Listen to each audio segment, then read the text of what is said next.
Olá, tudo bem? Meu nome é Tiziana de Souza e estou aqui para dar continuidade ao nosso conteúdo de filosofia. Eu espero que todos vocês, ou a grande parte, já tenham providenciado a ida ao Colégio Sistema para poder pegar a apostila de vocês de filosofia, tá? Terceira série, segunda etapa.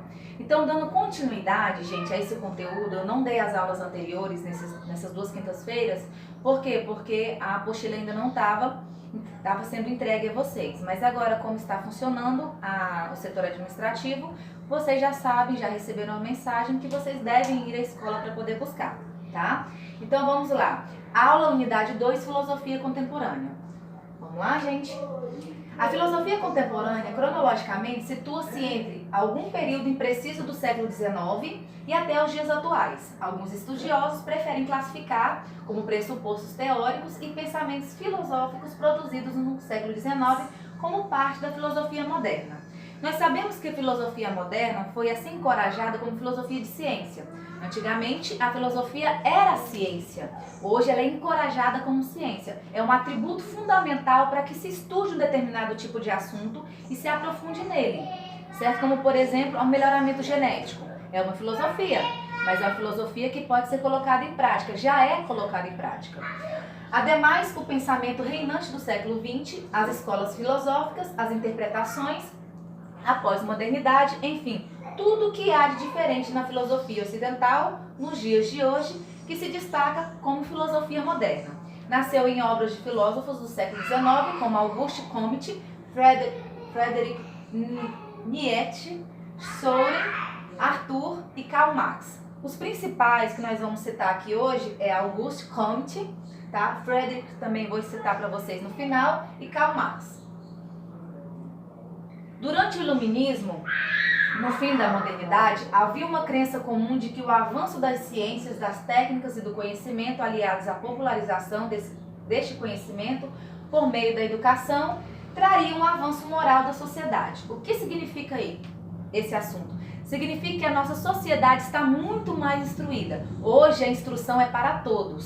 Todos que buscam conhecimento no intuito geral, tá? No intuito de conhecer como funciona a ciência e todos os seus atributos. Às vezes a pessoa não tem um ensino superior, mas com o ensino fundamental dela, ela pode buscar o conhecimento filosófico, a ciência para a vida dela.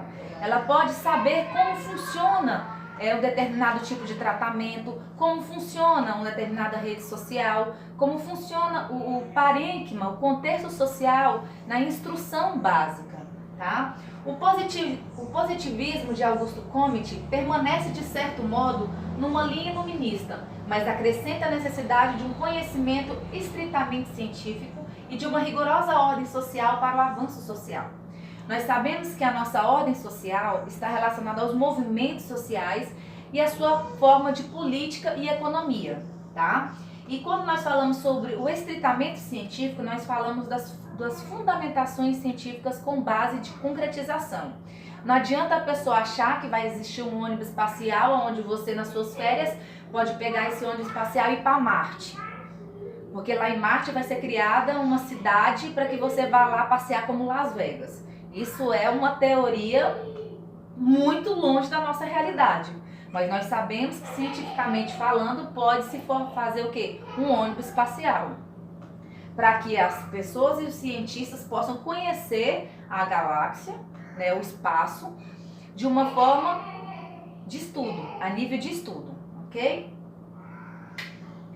Talvez com tantos fatos históricos que mais influenciaram o início do pensamento contemporâneo sejam as revoluções, como por exemplo, Revolução Francesa, Americana e Revolução Industrial.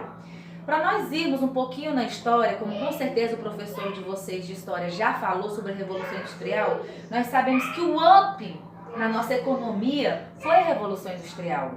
Foi a questão do salário, foi a questão da quantidade de horas, foi a questão das leis trabalhistas, foi em relação de que o homem e a mulher poderiam desenvolver atividades, foi aonde se melhorou o mercado, qualificou pessoas para realmente estarem trabalhando, se tirou crianças do trabalho, se tirou pessoas idosas com idades ou doenças desgastantes da área trabalhista, tá? E houve-se realmente um piso salarial. Em termos práticos, as revoluções políticas trouxeram um novo modo de governar, afastando o autoritarismo, quer dizer que é escravidão, entendeu? E a Revolução Industrial representou um imenso avanço técnico e científico, como por exemplo para a Europa. Tá? Nós sabemos que o nosso país possui ainda multinacionais, tá? Mas nós sabemos que o nosso país também tem empresas, indústrias nacionais, que melhoram o quê? O desenvolvimento econômico, melhoram o quê? A arrecadação de pessoas do nosso próprio país para estarem trabalhando nessas indústrias.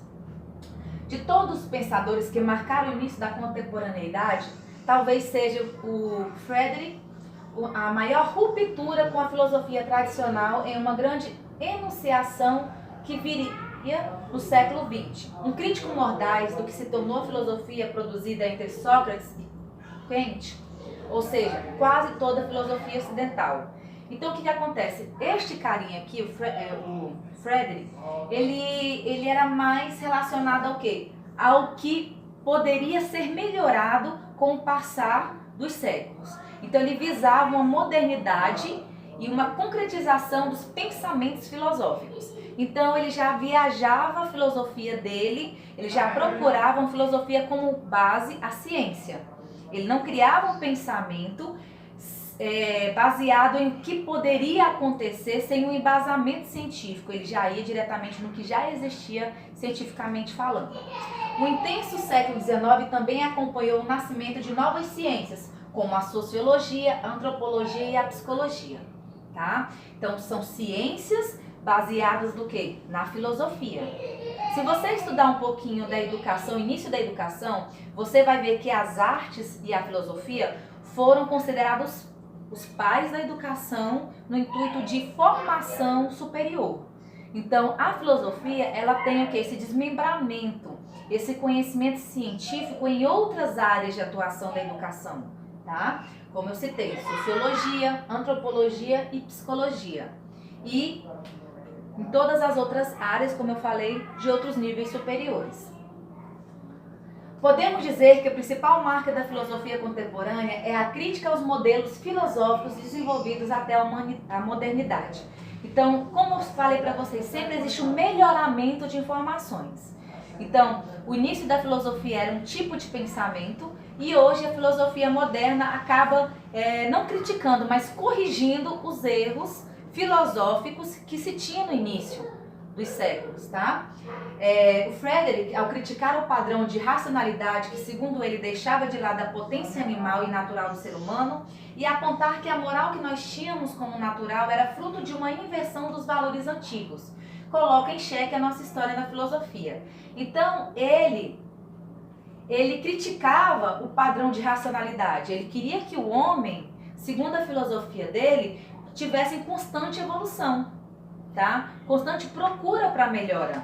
Então, o pensamento dele, segundo a filosofia, era a situação de que o homem deveria melhorar os seus valores, não inverter os seus valores. A filosofia contemporânea em geral tentou estabelecer um novo padrão de racionalidade, pensando que a razão não era aquela marca tradicional do ser humano e que o impulso positivista poderia estabelecer uma relação instrumental do ser humano com a racionalidade. A razão passa a ser evocada como um instrumento de emancipação intelectual por meio da reflexão sobre a própria razão. A filosofia moral e a ética contemporâneas também passaram por um processo de revisitação e reestruturação de seus sistemas teóricos morais para perceberem que a razão não é garantia das ações moralmente corretas. Gente, existe uma diferença entre ética e moral, tá? A moral é uma filosofia científica, a ética é uma ciência. O que eu quis dizer com isso? Moral é nada mais do que os valores atribuídos à evolução. E a ética é a ciência que é provada como sendo o caminho a ser seguido. Então nós temos o direito de ir e vir, como nós falamos sobre cidadania e direito. Então isso é o quê? Isso é ético, tá? Mas a forma como você pensa, como você se veste, como você fala, está relacionada à sua filosofia moral. Existem pessoas muito mais tranquilas, muito mais educadas e mais calmas que nunca tiveram nenhuma instrução social. educacional. E tem pessoas que têm alto escalão de instrução educacional e não possuem nem um pingo de educação moral. Então isso está relacionado ao quê? Está relacionado ao que eu falei. Moral está relacionada à sua conduta, à sua forma de pensar. E ética está relacionada à ciência, ao que é e como tem que ser. Aqui, gente, eu não vou citar para vocês todos os filósofos da modernidade. Aqui vocês têm na apostila de vocês.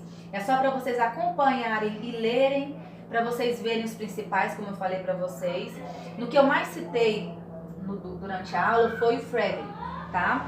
Que é um dos principais filósofos e citados também em algumas biografias. E na apostila de vocês também é um dos mais citados, tá? Em relação à atividade, gente, eu quero que vocês realizem atividades da unidade 1, que já foi aplicada em sala de aula. E agora eu quero que vocês realizem atividades da unidade 2, certo? Essas atividades serão vistadas ao final desse módulo. Então, que vocês já adiantem o conteúdo.